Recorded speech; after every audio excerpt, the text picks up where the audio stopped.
Hi and welcome. Today we're going to talk about finance, and primarily we're going to talk about financial structure and how it can be manipulated and used to change the results of any organization's um, financial results, income and return on equity, and various leverage ratios as well. So the pieces that we have to work with as financiers, we have the assets, both current and long-term. We have liabilities, both current and long-term. And we have all the various kinds of equity that we've talked about, things like common stock and preferred stock and treasury stock, purchasing equity back, and so forth. So we have lots of options to play with. We're primarily going to talk today about what we can do on the liability and equity side. So on the right-hand side of the balance sheet, we're going to leave the assets alone because we're looking at this as an exercise in financial management or financial manipulation. So we can change our liabilities quite easily. We can borrow short-term and pay off long-term debt. We can borrow long-term and pay off short-term debt. We can do either of those things and buy back equity, or we can issue new stock and pay off debts. All of those things can take place, and it's relatively easy to do those things within a financial structure. So what we're as the finance heads of a company, we're looking to find the golden mean that we've talked about, find that perfect place where we are using other people's money to the extent that it makes sense from a risk standpoint, and thereby enhancing the return of our stockholders or the equity holders. So there are three primary ratios that we need to look at when we're doing this, and we've talked about these already. These aren't new to you. The first thing we need to look at is liquidity, which is an organization's ability to pay for things short term. So current assets divided by current liabilities, a large ratio indicates liquidity. So one of the companies that you looked at back a little way when you were doing your common sizing had a severe liquidity problem. They had far more long-term, short-term liabilities, current liabilities, than they had current assets. And if they could not come up with the funds to pay those current liabilities, then they were facing bankruptcy. They couldn't meet their liabilities, couldn't meet their current liabilities, so they had the potential of failing because their creditors were going to demand payment and they didn't have the ability to make the payment. So they would default on debt, and once you default on debt, your creditors can force you into bankruptcy and possibly even to liquidation. So liquidity is very important. You have to be able to meet your current obligations, current liabilities, and you have to have enough current assets in order to do that. Now that varies company to company. Some companies can work with very low current ratios because they have a very steady stream of income. I've done some analysis on, say, companies like Walmart, and Walmart has very small current ratios in the 0.6 tenths of 1%, 6 tenths range, 0.6 range, and they can do that because they can stretch out their payables to their suppliers, and they know they have cash coming in every day from sales, and it's pretty predictable. So they don't have to keep much in the way of current assets on hand relative to their current liabilities.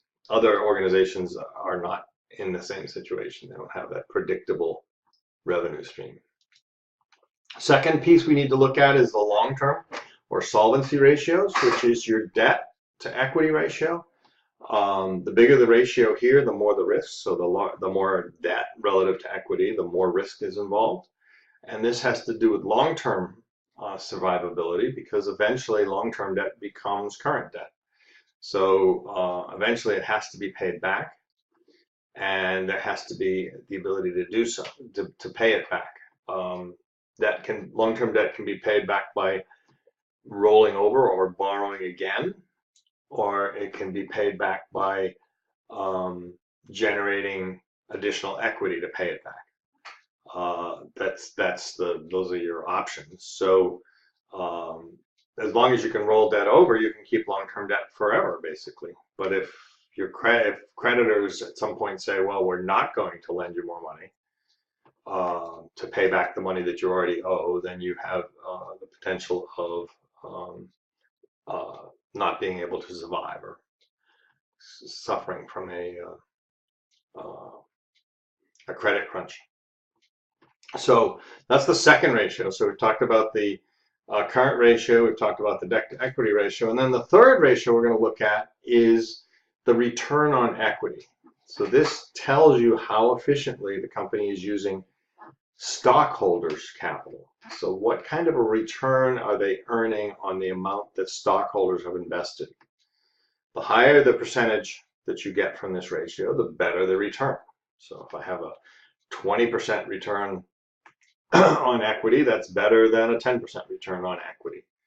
And this is a very key ratio. This is perhaps more important than gross earnings, or let's say net income, because it tells you how much you're earning based on how much you've invested. So as a stockholder, I want to see a high return on equity, and I'd like to see a low solvency ratio, and I'd like to see a high liquidity ratio.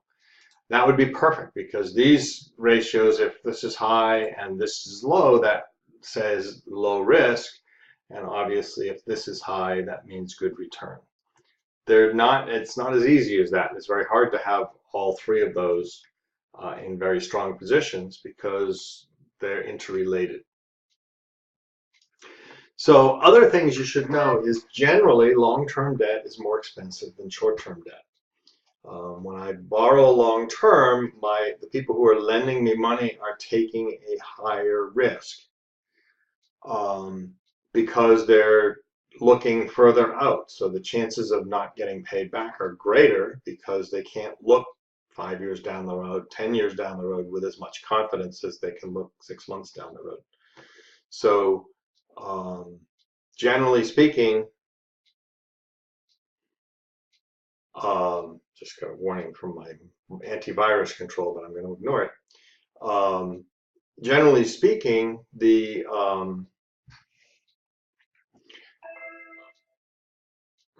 now it's beeping at me. So generally speaking, you're looking at borrowing long-term as more expensive, but also lower risk, because you have longer to pay it back. If my risk generally goes up if I have a high liquidity ratio, a low liquidity ratio, and my risk is high if I have a high solvency ratio. So we've already talked about that. So my goal always in financial structure is to find the perfect place, the golden mean, where my risk and my return are balanced. So I have risk that I can accept, that's acceptable to me, and that's different for every organization and every individual. And I have a return that's high enough. So there's a balance between risk and return. If I'm a low risk tolerant individual, then I'm willing to accept less risk, and I generally will have a lower return. If I have a high tolerance for risk, I will accept higher risk, and generally I would expect to get higher returns. So in the assignment that you're going to have following this lecture, I'm going to ask you to do a simple analysis, or a simple manipulation of a company's financial structure and look at different possibilities and decide which one makes the most sense to you. And there isn't any right answer. It's a matter of figuring out what the options are and deciding what you're comfortable with. So I'm going to go through a model, and then for your assignment, you'll have a similar model to do on your own. So pay close attention here, because this is the kind of thing I'm looking for from you as your assignment. So in this model that we're using, profit from operations stays the same. So all we're going to do is manipulate the financial side of the balance sheet, the liability and equity side of the balance sheet. We're not going to touch assets, and we're assuming that operations will continue and our profit will stay the same. In my model here, yours that you do for an assignment would be a little different. In the model here, long-term debt has a cost of 7%, and short-term debt has a cost of 5%.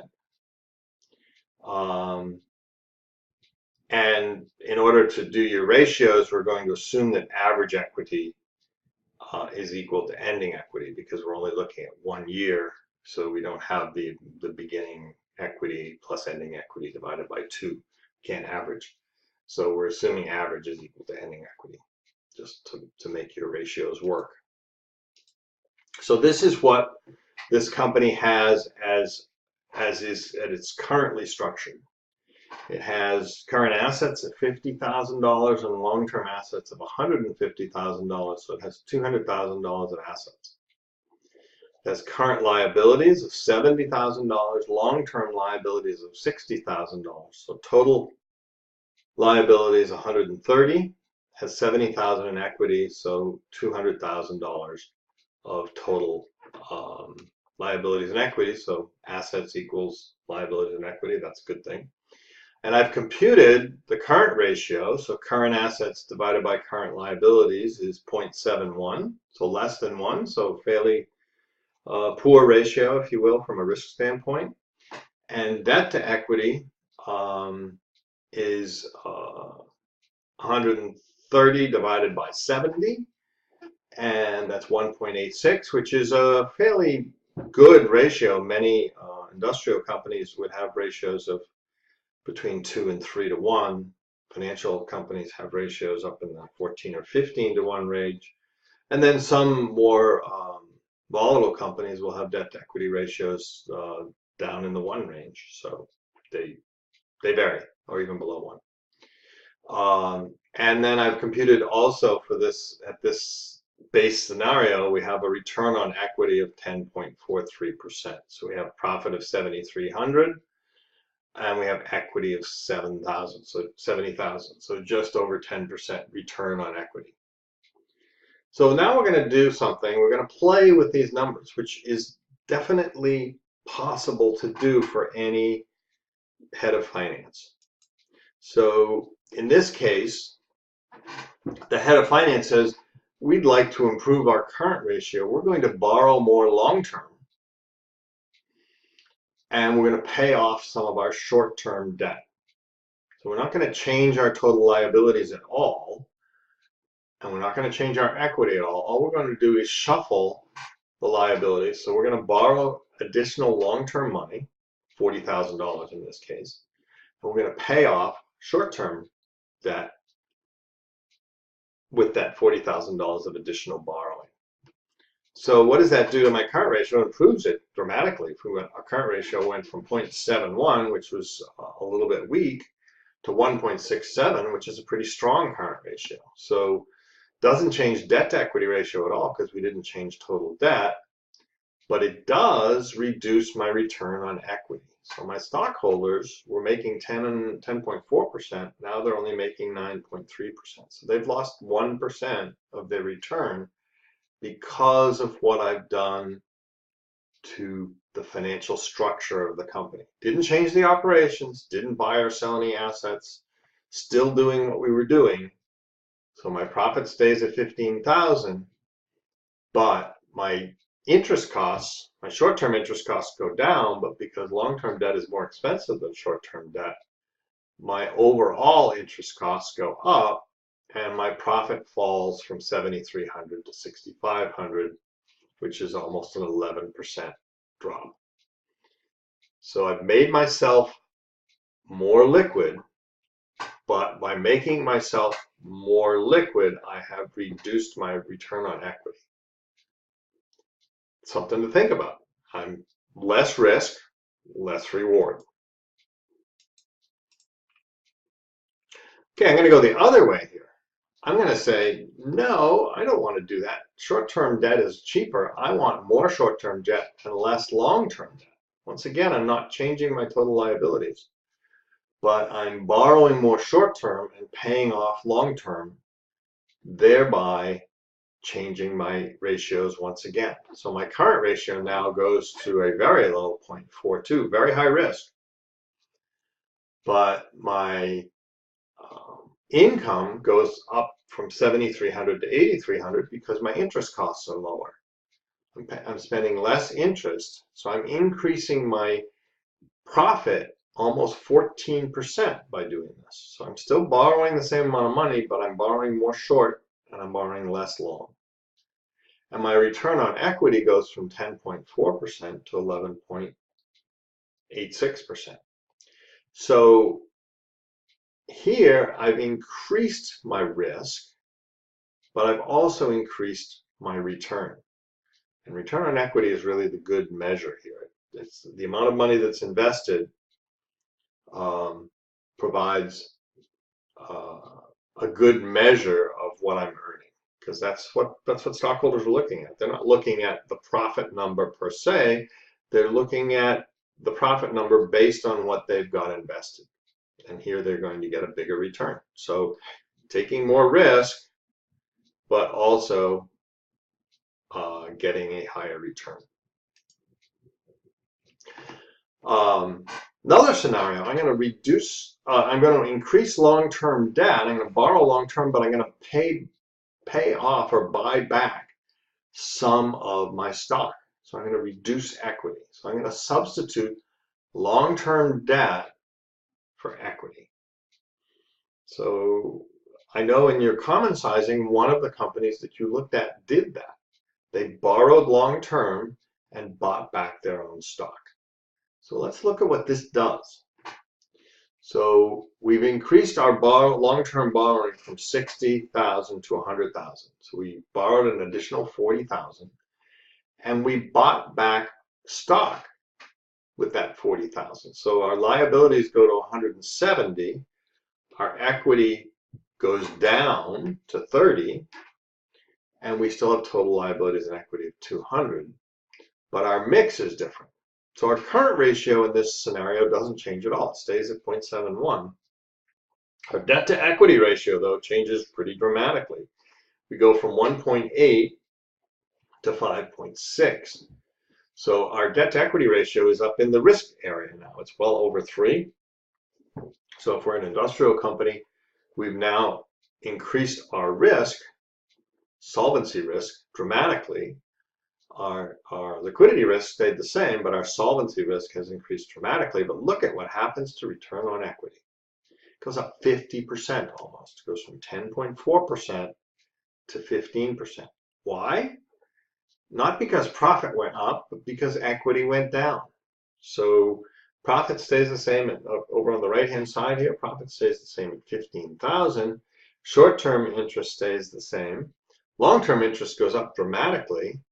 Profit drops dramatically, 38% from the base. However, my stockholders all of a sudden are getting a 15% return instead of a 10% return. So when companies buy back their stock, the remaining stockholders' return on equity goes up dramatically. Most likely, if the company pays dividends, their dividends per share go up dramatically because there's fewer shares. So if the dividend amount doesn't change, the dividends per share will go up. So this is been happening a lot in the current environment because long-term debt is really cheap right now. So companies can borrow at a very low rate, much less than 7%. They can borrow at 3%. And therefore, by borrowing long-term and paying back or buying back their own shares, they increase this return on equity, which makes their stockholders really happy. Now, this does not necessarily make some stockholders happy because this increase in risk is pretty dramatic. So if you're a risk-averse investor, this 15% doesn't look like it's good enough to justify this high risk. Depends whether you're risk-averse or not. And obviously, companies that have strong balance sheets can do this kind of engineering without changing their debt-to-equity ratio as much. This is something that's been going on, I don't know, last 3 or 4 years, a lot in finance. Companies borrowing long-term and paying back or buying back their own equity. And then the final thing to look at, which tends to increase the return on equity the most, but probably increases the risk the most, it does increase the risk the most, is doing the same thing we just talked about, but doing it with short-term money. So I'm borrowing short-term, which is cheaper, to pay off my stockholders to buy back stock. So I'm doing that same $40,000 of borrowing we looked at in the last scenario, and I'm using that money to buy back my own stock.